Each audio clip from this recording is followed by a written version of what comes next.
겠습니다만 이걸 심어놨다 그러면은 관수를 하는데 언제 물을 줘야 됩니까 하고 저에게 물어봅니다. 언제 물을 줘야 됩니까가 아니라 얘가 물이 부족하면 어떻게 되겠어요? 잘 못 크겠죠. 그래서 물이 부족하지 않도록 주는 게 요령입니다. 그러면은 어떤 분들은 그럽니다. 이거 심어놓고 이 뿌리가 밑으로 길게 뻗어야 되니까 좀 말려라. 그것도 사실 조금은 일리가 있습니다. 왜냐하면은 이 심근성의 뿌리 확보를 위해서 그렇게 되면 이제 고추가 좀 더 이 그 면역력, 그 다음에 이 성장력 이런 것들이 좀 강화가 됩니다. 그런데 그렇게 하다 보니까 또 너무 말려가지고 이 채신이 자라지 못하는 그런 경우들이 많습니다. 자, 그렇게 하면 안 되고요. 이제 심어놓고 이제 이 절대적으로 심을 때는 요 상태에서 그대로 이걸 뭐 저희 모종을 갖고 가셨다면 자르지 마시고 그대로 심어도 3시간 만에 뿌리가 발뿌리가 내리는 걸 확인을 했습니다. 저희 회원이 갖다 심고 옮기다 보니까 벌써 3시간 만에 이렇게 나왔더라고 그러는데 이 유기몬은 이게 뿌리 활착이 굉장히 빠릅니다.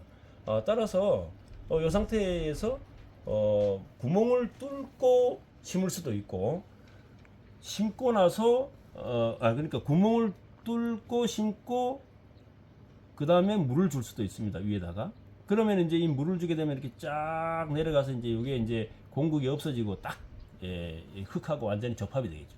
자, 그런데 반대로 저가 심는 방법은 몇 번 말씀드렸습니다만 구멍을 뚫고 물을 같이 주는 기계가 있습니다. 구멍을 뚫으면서 물을 같이 주는 기계가 있는데 그 기계를 이용해서 구멍을 뚫으면서 물이 나왔을 때 그 물이 여기에 고여 있는 물이 밑으로 빠지기 전에 요거를 모심듯이 이렇게 해서 주변의 흙하고 이렇게 딱 막아줍니다. 그러면은 이 물이 빠지면서 밑으로 내려가면서 딱 공국이 없어지고 쫙 완전히 같이 이렇게 모아지면서 이 공국이 없어지죠. 그렇게 되면은 여기에 이 뿌리가 이 흙하고 밀착이 돼요. 멈췄어요. 이게 고온 다습한 그 여름철 장마기에 가면은 이게 이제 이 상처 났던 부위가 아물었잖아요. 그 아문 부위가 사람도 그렇습니다. 이게 우리가 장마철 되면 옛날에 다쳤던 부위가 이렇게 먼저 좀 이렇게 뻐근하고 하듯이 이 생물도 그런 부위가 있으면 아무래도 그 부위가 치료는 다 됐더라도 조금 약합니다. 그쪽으로 이런 좋지 못한 세균의 감염 우려도 있습니다. 사실은 뭐 그렇지 않을 수도 있습니다만 그래서 이제 그렇게 하는 것보다는 유기묘는 성장 억제 처리가 전혀 안 됐으니까 그대로 심으시면 그래서 너무너무 잘 크니까 여러분들께서 거기에 대해서는 걱정하지 않으셔도 됩니다. 또 한 가지 그렇게 심어놓고 나서 그럼 언제 물을 줘요 하는데 물 주는 시기는 뭐 특별히 정해지진 않았습니다. 토양의 그 성질에 따라서 좀 다르긴 다릅니다. 만약에 모래땅이다, 왕모래 땅이다 하면은 뭐 하루 물 주고 하루 만에도 막 다 쑥 빠져내려갈 수도 있겠죠.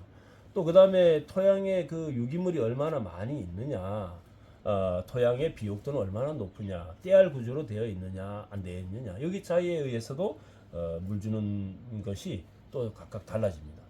그래서 대개는 이제 어떻게 판단해야 되냐면요. 여러분들 심어놓고 요 주변에 이제 어릴 때 요래 심어놓고 요게 물이 부족하나 안 하나 잘 모르시잖아요. 그럴 때는 그래 가셔가지고 요 심어져 있는 여기 이쪽에 말고 이 물은 중요하지 않습니다. 어린 모종 상태에서는 여기 요 근권 여기를 이렇게 파보세요.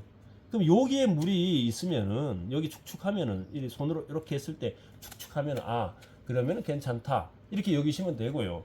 근데 여기 이렇게 물을 팠는데 이게 말라 있어. 그러면 빨리 물을 주셔야 됩니다.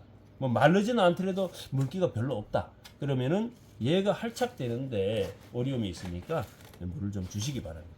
또 그 다음에 이게 어느 정도 자라면서 뿌리가 점점 이 위에서 생장하면서부터 점점 뿌리가 이렇게 자라 나옵니다. 이게 이제 주근이 이제 길어지고 또 세근, 위세근이 이렇게 쭉쭉 뻗어 나오겠죠.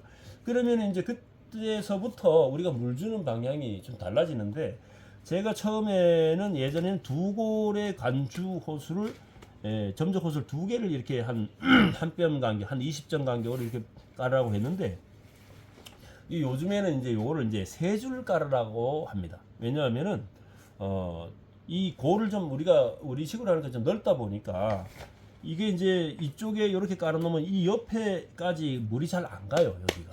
그래서 이제 이쪽은 양분을 우리가 처음에 기비를 했어도 이놈이 녹지 못하고 빨아먹지 못하는 상태로 계속 잔존하게 됩니다. 따라서 이게 빨아먹는 건 결국 장마철 가서 비가 잔뜩 와야지 이제 먹는데 그때는 또 뿌리가 이 과습으로 인해서 문제가 생기니까 제대로 역할을 못하게 되는 거죠.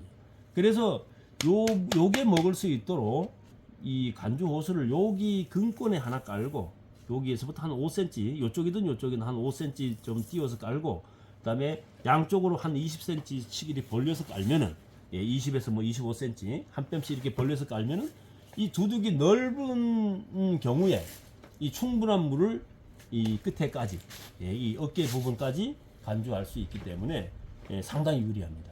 그래서 처음에 어릴 때는 요 가운데 호수만 물을 주면 되죠. 그 다음에는 점점 컸을 때는 이제 이쪽 물을 주게 됩니다. 보통 심어놓고 한 달 정도만 요 물을 주면은 그 다음부터는 이제 이 물을 사용하면 됩니다. 그래서 여러분들이 이제 만약 나는 두둑이 좀 크다, 넓다 싶으시면은 이 점적 호수를 세 줄로 이제 깔으시길 바라고 올해는 이제 또 이미 농사가 시작됐으니까 올해 해보시고 내년에는 이제 이렇게 세 줄 까는 것도 권장을 드리고 혹시 뭐 두둑이 뭐 그런 정도로 넓지 않다 하면은 두 줄 재배도 무난합니다. 자 그렇게 했는데 이제 그러면은 이쪽으로 뻗어나갈수록 물을 주는데 이렇게 이제 근권에서 벗어나가지고 점점 멀어졌을 때 여기에 물을 주는 거는 물을 한 5cm 정도 파고 이렇게 흙을 잡아가지고 꼭 잡아봤을 때 이게 그냥 퍽 깨진다 하면은 수분이 부족한 거고 꽉 잡았을 때 그 모양의 형태를 유지하고 있으면 그게 한 수분 함량이 한 60%에서 한 65%는 됩니다. 그럼 그게 이제 적당한 거고 그 다음에 이제 이렇게 잡았는데 물이 출렁해요. 그러면은 이걸 과습한 상태다. 이렇게 판단하시고 주시면 되고 요즘은 이제 수분 측정기가 있으니까 그것도 이제 뭐 인터넷에 있는데 쌉니다. 싼 것도 있으니까 그런 것도 하나씩 꼽아갖고 활용을 하셔도 되고요. 이 물 주는 것은 각 사람이 경작하는 그 토양마다 전부 다 다르다. 그러니까 나한테 맞춰야 되니까 한 번씩 물을 주고 나서 이 물이 언제까지 이게 괜찮고 마르지 않는지를 확인을 한두 번만 하시면은 그때서부터 여러분들이 물 주는 주기를 여러분들이 설정해서 할 수 있다는 겁니다. 그 말씀을 드리면서 그걸 활용하시면 됩니다. 대개는 우리나라 토양이 이 사질토, 자양토 이런 것들이 많은데 이런 경우에 보통 5일에서 일주일 간격으로 이제 물을 주는데 농사를 잘 짓는 분들은 소량의 물을 매일매일 주는 분들이 있습니다. 근데 이렇게 텃밭하시거나 할 일 없으신 분들이 그래 하시는데 그건 상당히 그것도 좋은 방법입니다. 대신에 과습하지만 않도록 그렇게 하시면 매일매일 물을 준다는 것은 흐린 날, 비 오는 날 빼고죠. 하늘이 맑고 청명할 때 새벽보다 오전 8시부터 10시까지 요 사이에 광합성이 굉장히 활성화되는데 이때 이제 증산이 많이 되죠. 이때 굉장한 물을 필요로 합니다. 따라서 우리가 이제 물을 줄 때는 보통 요즘 같은 날씨, 요즘에 이제 4월 달을 지나서 5월, 6월, 7월, 요때는 점점 이제 해가 길어지잖아요. 그러면 이제 해가 나가지고 여기 잎에 햇볕이 비치는 시간서부터 물을 주면은 그러면 적당합니다. 그러면은 그 시간이 보통 6시에서 한 8, 9시까지 이렇게 줍니다. 그러면 그때 물을 주면은 토양 지온도 낮춰주고 또 물 공급에 의한 광합성 효율도 증대가 되고 그 다음에 그로 인해서 양분도 잎에 잘 이제 만들어서 보관하고 식물이 자라는데 굉장히 도움이 되겠죠. 자, 이렇게 물을 가능하면 저녁 시간대보다 오전 시간대에 내 토양의 상태에 맞춰서 확인해서 물을 줘 나가시라고 말씀을 드리고 그 물을 줄 때 또 유의할 점이 무조건 절대 맹물은 주지 마십시오. 맹물을 주게 되면은 어떤 현상이 있냐면은 이 물이 계속해서 오늘도 주고 또 며칠 있다 또 주고 또 줘야 되는데 양분은 어떻게 됩니까? 양분이 이 토양 속에 있는데 이것이 용탈되는 것도 생길 것이고 그 다음에 위쪽에서 이게 그냥 자연히 흘러내려가는 것도 생깁니다. 그래서 이러한 것을 통해서 전부 지하수로 해서 침출돼서 빠져나가 버리는데 이것을 우리가 기비를 줬든지 뭐 추비를 하든지 이걸 그냥 일반 물만 계속 주게 되면은 그러면은 이제 이 양분 용탈, 양분 계류로 인해 가지고 사실은 큰 도움을 못 받죠. 그래서 어떤 식으로든지 물을 줄 때는 뭐 액비를 주든지 뭘 주든지 항상 같이 주어 가지고 그러한 부분들을 보충해 주는 것이 굉장히 필요합니다. 물론 이제 추비를 이렇게 가운데나 두둑 바깥에 이렇게 찔러 주게 되면은 그런 부분들이 그래서 이제 이렇게 좀 천천히 녹으면서 서서히 용출되는 이런 비료들이 좀 굉장히 필요한 거죠. 또 이런 거 있죠. 그 바사코트라는 걸 여러분들 이렇게 이제 뭐 놓고 이제 파부 처리를 하는데 그것도 역시 마찬가지로 이제 오랫동안 비료 역할을 해달라고 이제 그렇게 하는 거죠. 근데 너무 비싸니까 그런 걸 꼭 안 하셔도 이런 걸 하시면 서서히 이 작물이 오랫동안 도움을 받을 수 있다는 거죠. 또 이것도 마찬가지입니다. 이러한 유기 비료는 거의 다 지효성입니다. 지효성. 그래서 서서히 제가 사용을 해보면 이것도 뭐 한 2달 가까이. 심지어 어떤 것은 뭐 양짓들 같은 건 이거보다 좀 더 가는데 한 3달 이렇게 좀 오랫동안 역할을 합니다.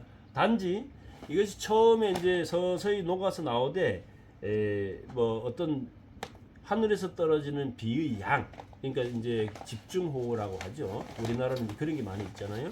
비가 많이 오고 장마라는 게 있고 그러다 보니까 이제 그에 따른 용탈 현상이 심화되기 때문에 그 정도 공식적으로 나와 있는 것보다는 매우 주기가 짧아집니다. 그래서 제가 이제 좀 이렇게 한 달 장마 전에 주고 장마 후에 주고 이제 이렇게 말씀드리는 겁니다.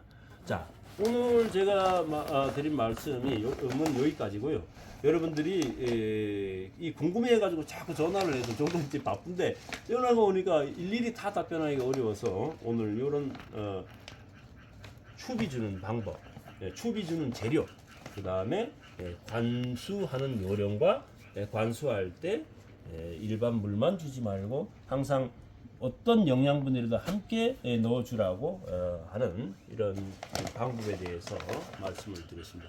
여러분들 도움이 되셨길 바라면서 다른 영상으로 또 찾아뵙도록 하겠습니다. 감사합니다.